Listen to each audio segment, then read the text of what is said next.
In this episode of Podcast Tactics, you will discover how to create a podcast that puts a spotlight on creative people and shares their inspiring stories on their journey to success. Today's guest is an international best-selling author. Listen in to learn how he balances day-to-day responsibilities with his creative passions, including podcasting. Remember to join the mailing list at podcasttactics.com so you can keep learning, get inspired, and stay motivated. Thanks for listening in. I'm James, the host of Podcast Tactics. Now, let's get into it.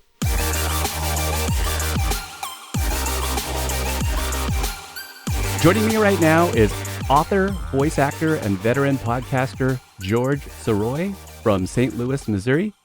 George, thank you so much for joining me. And thank you very much for having me, James. I appreciate it. You know, I know you've got a couple of podcasts in the cooker. I do want to kind of focus in on Excelsior Journeys, if that's all right with you. Absolutely. That's kind of the flagship show anyway right now. So yeah. Very cool. Yeah. Tell us what it's all about. Well, Excelsior Journeys came about simply because I took a look through my list of Facebook friends one day, and I saw all these different people that I'd grown up with from grade school, high school, college, people beyond college. And they're all like really talented in their own way. They have their own skill that they're really excelling at, and people don't really know too much about them. So I just figured these guys need to be on a podcast. They need to be out there. They need to tell the world about their skill. They need to tell the world about what it is that they're doing, because there are so many podcast guests that are out there that have already like hit that CEO level or have already scored that multi-million-dollar deal or whatever. And they're all just kind of like saying, you know, here I am at the finish line, come and join me. And so it was really much more interesting to me to hear from people that are kind of running in the race along with the listener. And so after a couple of months, I realized like, okay, so everyone needs to be on my show. And that's when I decided that was going to be the idea of the show. The only thing I needed was a name. And I was going back and forth with different names and everything, and nothing really seemed to stick. And it just so happened that one of my friends, David Lucas, who I was actually doing a podcast with in the past, Right Pack Radio, he was the main producer of that. He looked at my banner for one of my books, which is Excelsior. And the subtitle of it is Part 1 in the Excelsior Journey. And it's the Excelsior Journey is a it's a trilogy of young adult sci-fi books. Parts 1 and 2 are already out there. Part 3 is in production. And he just looks over my shoulder and goes, "What about the Excelsior Journey?" And I was just like, you know, that really works. So let me just go ahead and just, tweak it a little bit. So now it's Excelsior Journeys. So that way everyone has one. And so now it's almost like, I'm not sure if you remember Friday the 13th, the series. Oh, yeah. Yeah. So, you know how like the series itself is completely different from the Friday the 13th movies that were in theaters. It was almost like the movies themselves were kind of like the big leagues, and then everyone kind of cut their teeth on the series and really just and that kind of created its own cult audience. That's kind of the way I picture this, because there's no real similarity between the characters in the books and everything that I talk about on the show. So it's got its own thing, but at the same time, they're weirdly connected in this way.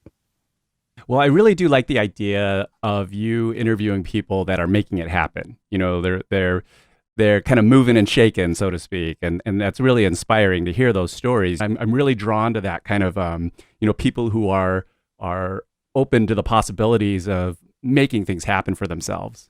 Exactly. And there are way too many people that are out there that feel the need to just kind of put their dreams on hold and just focus on their own personal responsibilities. And, more power to them if they feel that that's the correct way to go.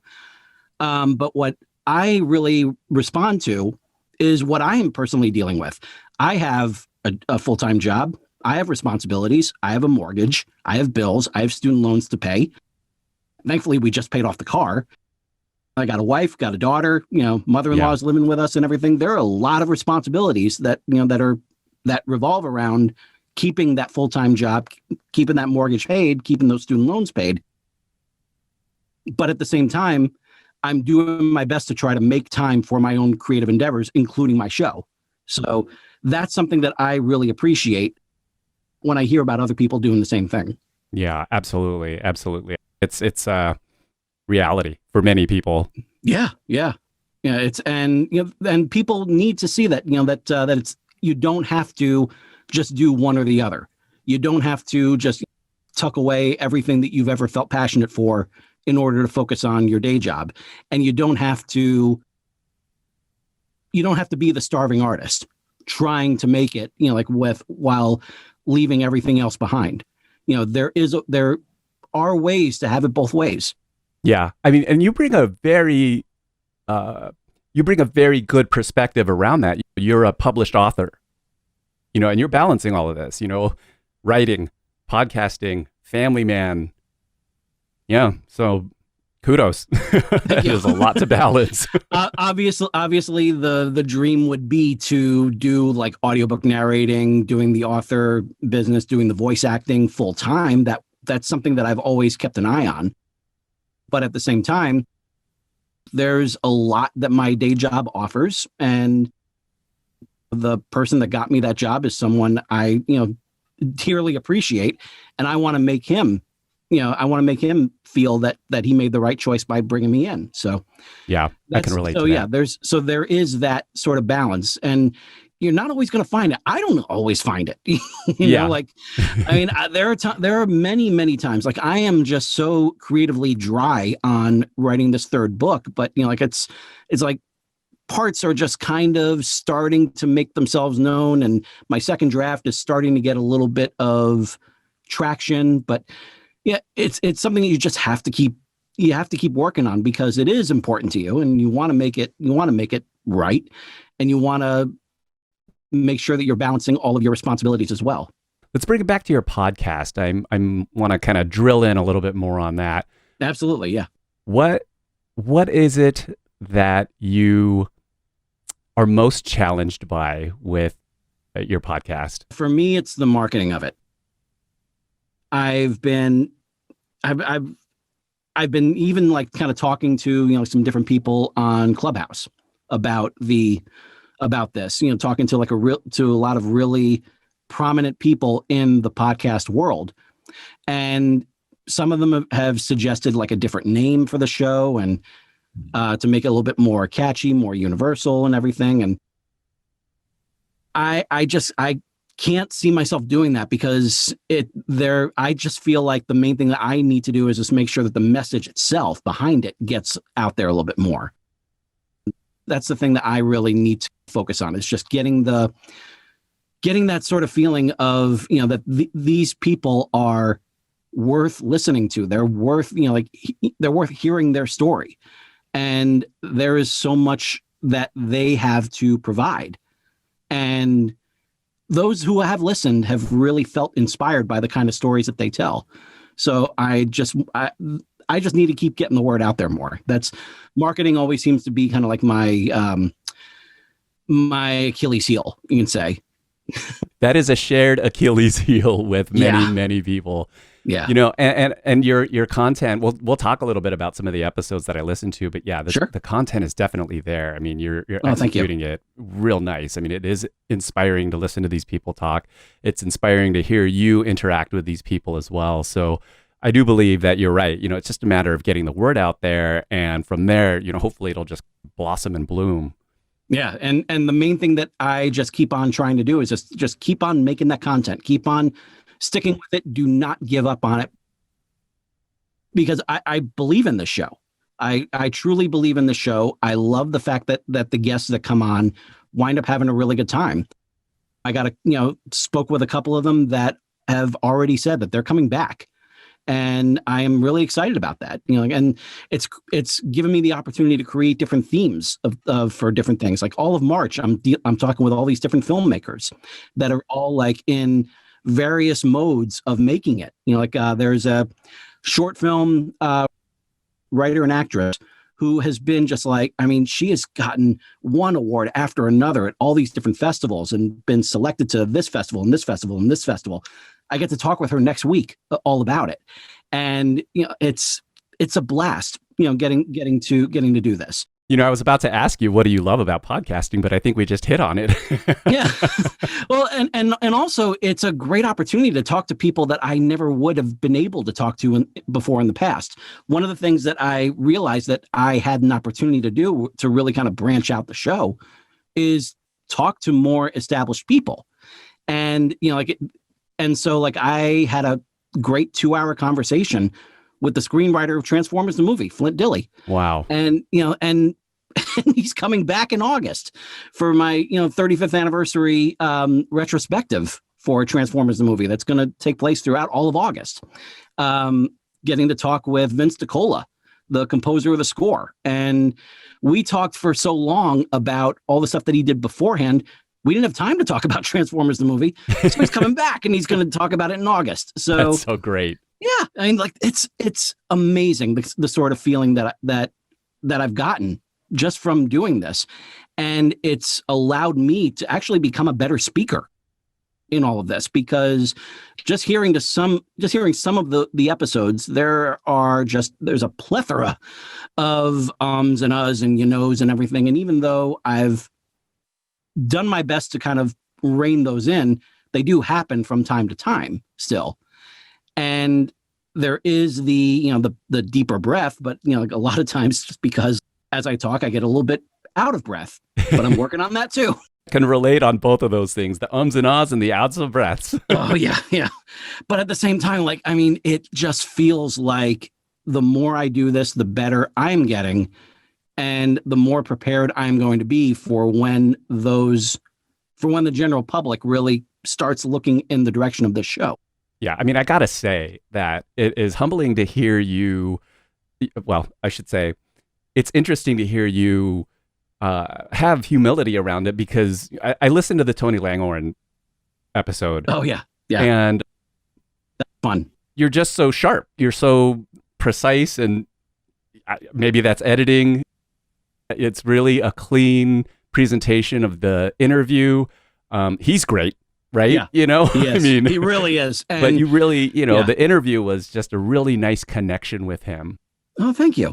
Thank you. And yeah, that was something that I did not expect. I was asked to participate in these 2 webinars called Publish Me, and they were nice enough to let me repurpose the audio for my show. So I was able to introduce a lot of, some listeners to all these really great people, Tony being one of them, Dara Kalima being one of them. She's my friend who brought me onto that, and I was able to kind of return the favor and have her on the show in earlier this month. And both of them were just fabulous. So it was a lot of fun to really get to talk to them. And that was my first time really getting to talk with Tony. We hadn't even really spoken to each other too much. We talked a little bit during the webinars, but that was the extent of it.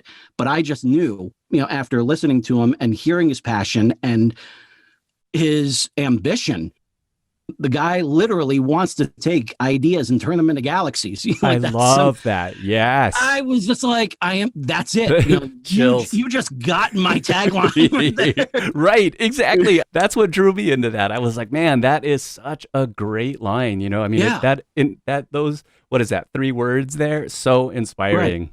Yeah. Yeah. Ideas to galaxies. I mean, that's the kind of person that I want to hang out with, somebody with that kind of ambition who has the means to back it up. And that's one thing that I am really, really impressed with Tony, because, there's so many people that are just like, what if we do this? And what if we do that? And you can always good to just kind of stir up and brainstorm and everything. But if you don't do anything with it, then nothing's going to happen with it. Yeah. You got to be in action. Right. And, and very much with this show, with my show, because from October to 2018 to say November or so of 2019, the show was going at a good brisk pace. Then we had moved into our new house, and things really started to ramp up with my full-time job and everything. And so it kind of took a back step, a step back for a while.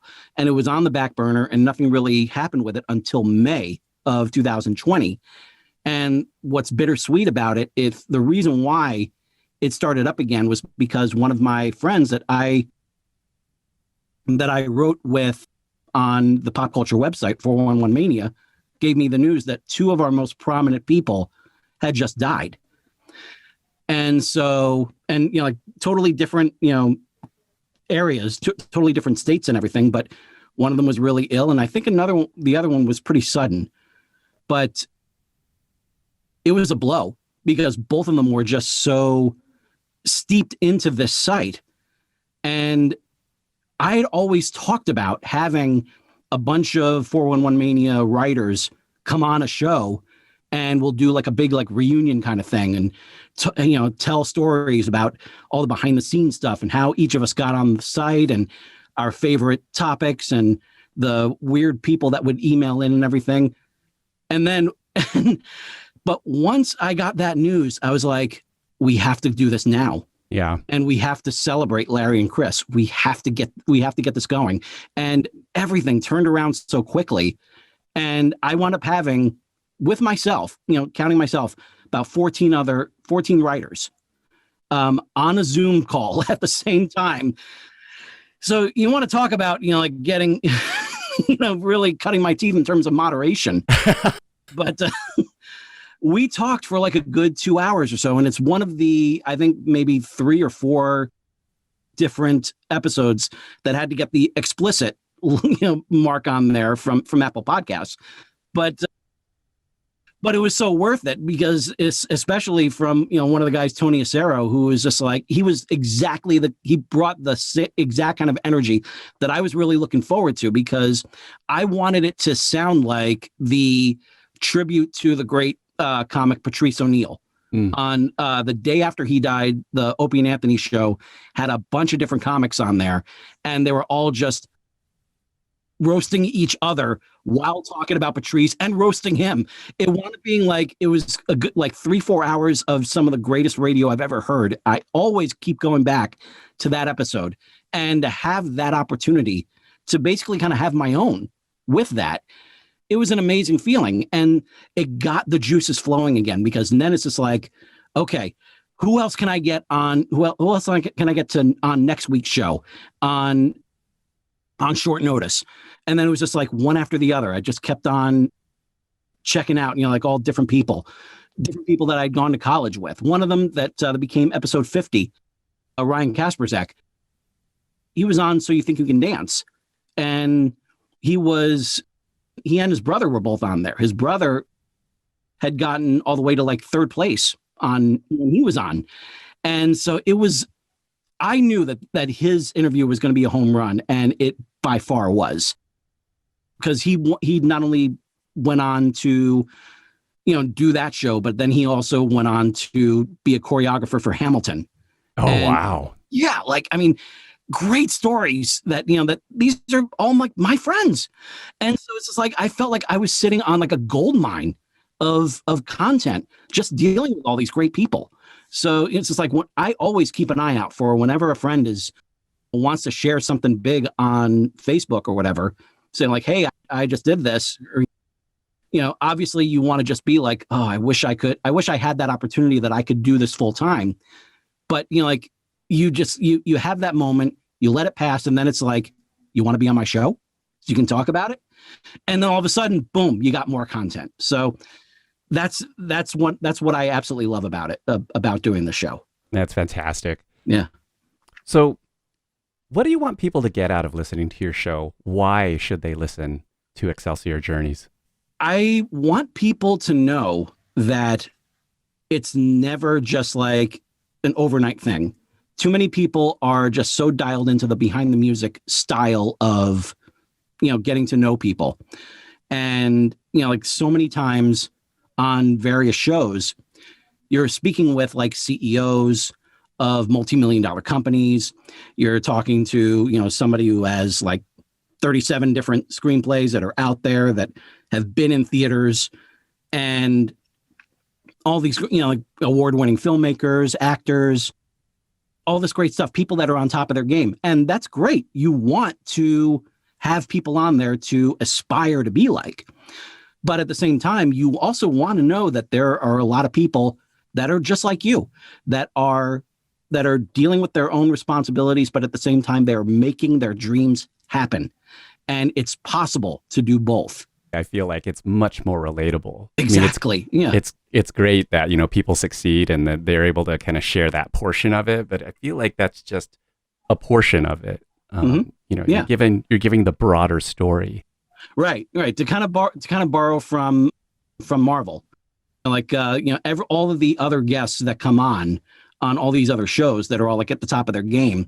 They're hosting Tony Stark, they're hosting Thor, they're hosting Bruce Banner, they're hosting Clint Barton. They're all these the top names in the Avengers. At the same time, there are guys like Matt Murdock, Jessica Jones that are doing their part to make the world a little bit of a better place on a much smaller scale. Like, they're dealing with their own issues while they're working to help others.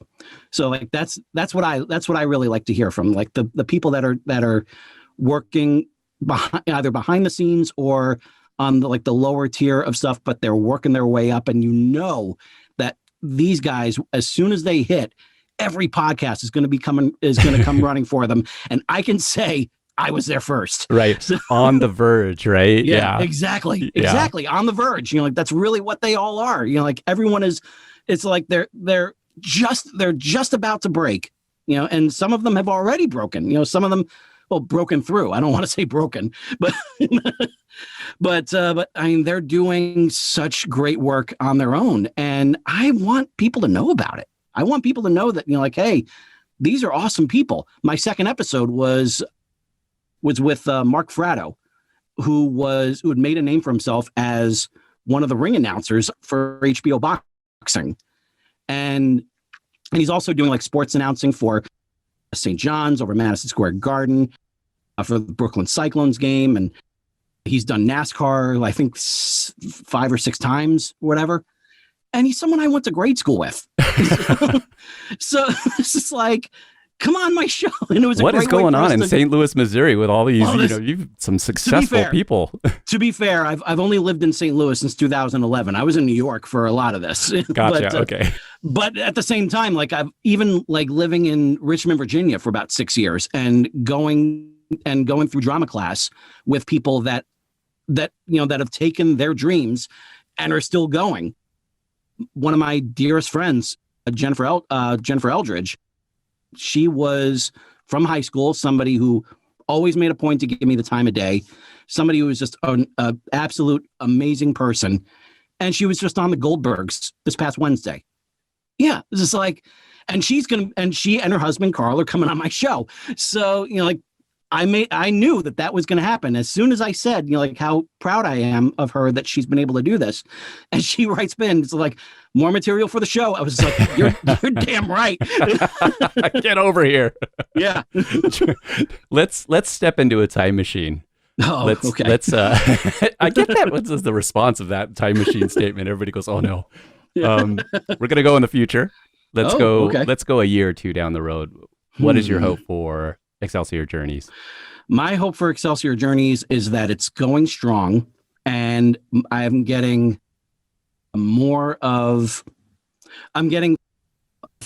really good help, consistent amount of people filling out the guest application on my website, filling out the sponsorship application on my website, and making it so that way that the show basically sustains itself. Mm-hmm. Because we all have our expenses. We all have Zoom. We have all of our equipment. We have our housing for our shows. We have, a website, an annual fee for the website. This stuff doesn't come cheap, but at the same time, it's a labor of love. I love what I'm doing. And knowing that there are some people that are out there that have reached out and asked, how can I support the show? That means the world to me. And so I would love a year or two down the road to not only be consistent with getting this show out on a weekly basis, but also to be doing everything that I am doing full time. I would love to have enough commissions come in, enough clients signed up and everything where I can actually really kind of make this my end game, really, and be doing this, like on a full-time basis. Yeah, absolutely. Yeah. So all I have to do is just not hit a Rolls Royce with a monster truck, and I'm good to go. So yeah, okay, yeah, that's a good plan. George, before we wrap things up, I do have one last question for you. Sure. Which famous person or celebrity would you be excited to learn about, to hear that they were listening to your show? Oh, wow. Okay.